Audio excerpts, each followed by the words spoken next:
Yeah, I mean, it's a concern.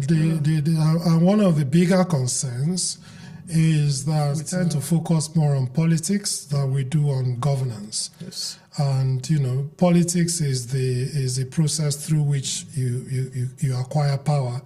Governance is what you do with the power once you've acquired it. Yeah.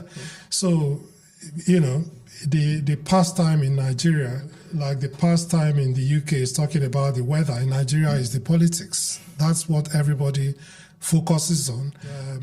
We're doing things like trying to push for state police. And people will tell you, oh no, I don't want state police because the governors will have too much power.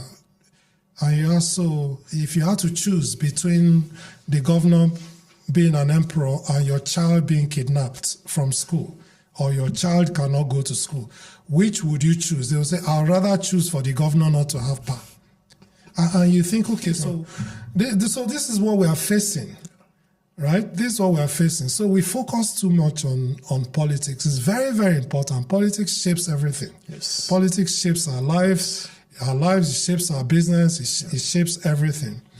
But the contestations are not daily. So I can understand people being focused on politics in the run-up to elections.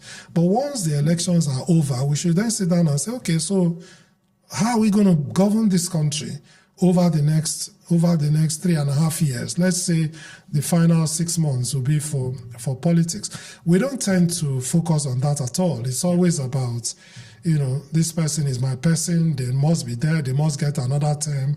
If you criticize that person, it must be because you belong to the opposition or you are being paid to do so. That's the problem, really. That's the problem.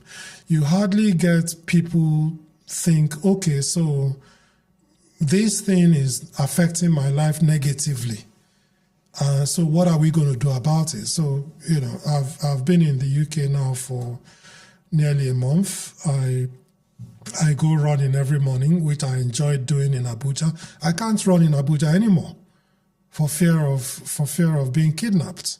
And so that's a way in which this insecurity has affected my life directly as a human being. So, but we don't focus enough on that. If I now say, I'm really sad that I can no longer run in Abuja, somebody will say, why didn't you say that when Jonathan was there? Oh, it's because you're from the East and the current president is from the West. Oh, you're being paid to do so. Why don't you just declare for this person? That's the way that our conversations tend to happen, unfortunately.